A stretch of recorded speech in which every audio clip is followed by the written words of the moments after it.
Rwandaises et Rwandais, au peuple voisin du Rwanda, à toutes les institutions internationales et régionales dont le Rwanda est membre ou adhérent, à tous les amis du peuple rwandais.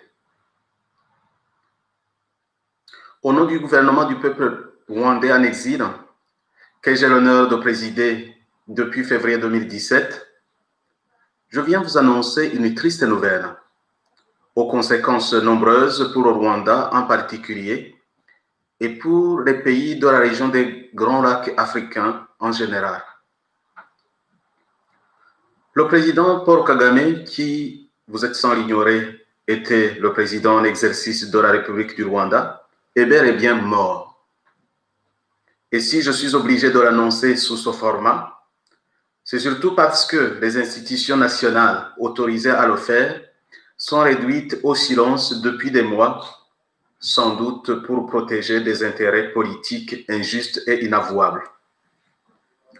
En effet, selon des informations crédibles à notre possession, que nous tenons d'ailleurs des sources tant nationales qu'étrangères, sources que nous estimons très sérieuses et fiables, voici les principaux éléments qui nous permettent d'annoncer, sans risque de nous tromper, que le président Paul Kagame n'est plus.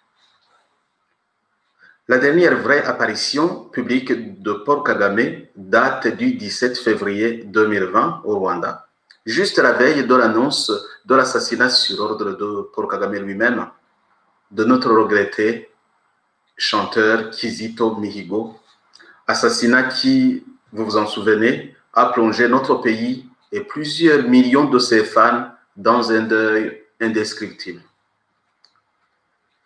Ainsi, tandis que, en date du 21 mars 2020, par peur du Covid-19, le Rwanda venait d'être placé en état d'urgence et dans un confinement total et sauvage par un communiqué simplement écrit et signé par le Premier ministre, le Dr Ngirente Edouard. Paul Kagame, lui, atterrissait à Londres pour des motifs de santé, étant donné qu'il était déjà gravement malade.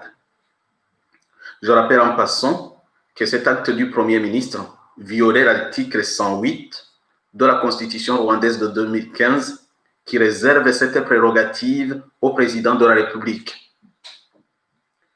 Toujours selon nos sources, les médecins londoniens ont vite constaté que le mal dont souffrait Paul Kagame les dépassait. Ils l'ont donc transféré à l'hôpital plus spécialisé de la ville de Haïfa, en Israël, début avril. Les spécialistes de cet hôpital d'Haïfa ont fait leur travail et sans tarder, le diagnostic fut sans appel. Le système nerveux de Paul Kagame est complètement désintégré et ne peut être réparé. Depuis, la santé de Paul Kagame s'est vite détériorée pour tomber en état de mort cérébrale. Et les médecins l'ont placé en soins palliatifs en attendant la décision de sa famille pour le débrancher. Bref, le président Paul Kagame ne reviendra jamais à la vie et cela a bien évidemment des conséquences politiques énormes.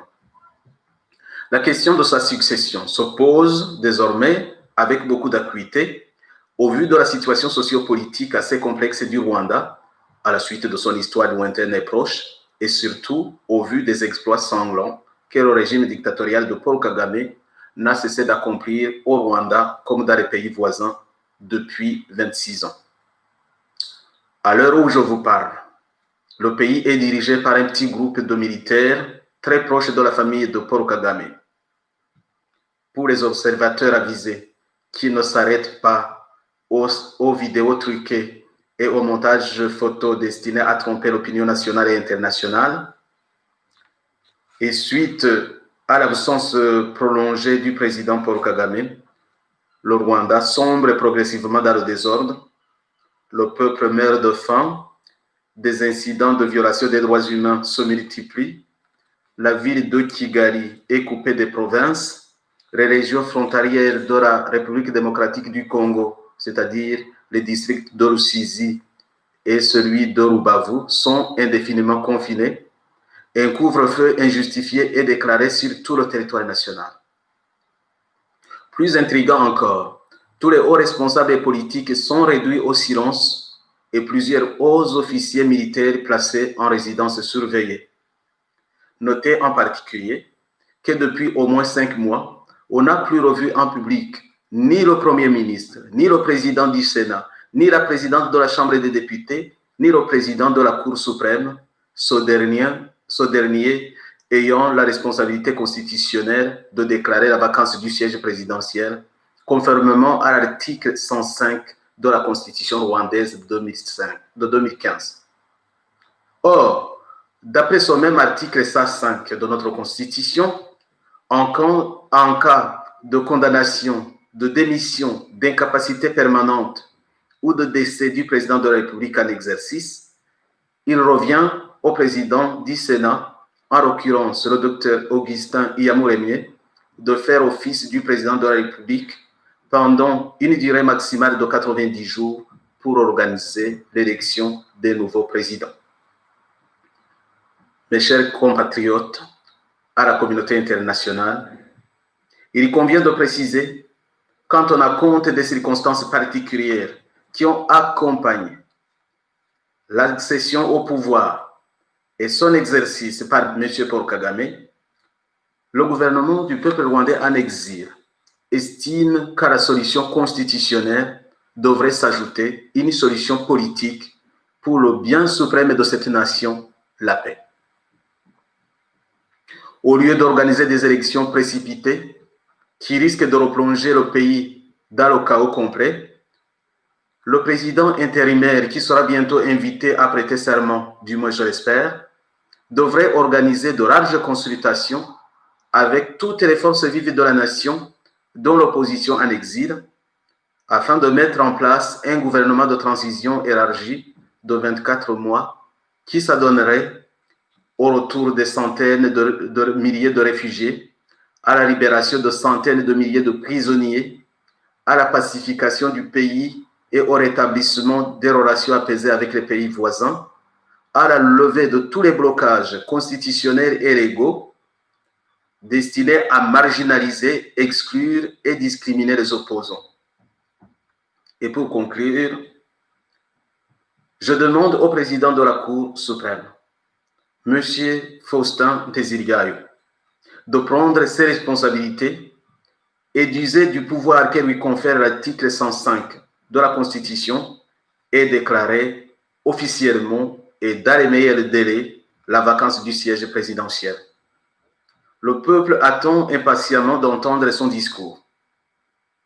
Nous demandons également aux forces de l'ordre de ne pas succomber à la tentation, à peine voilée, de certains irréfléchis qui s'organisent déjà pour prendre le pouvoir par un coup d'État contre les institutions. Cela ne ferait qu'empirer la situation de notre cher pays et votre responsabilité serait sérieusement engagée devant Dieu et devant le peuple. Nous demandons ensuite au gouvernement des pays voisins et à toute la région des Grands Lacs de suivre de près l'évolution de la situation au Rwanda.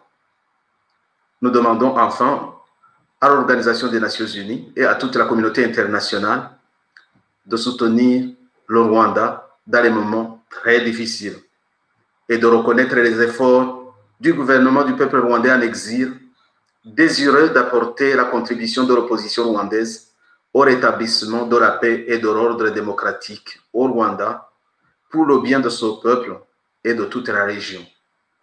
Vive la République, que vive la paix et la réconciliation des peuples. Je vous remercie.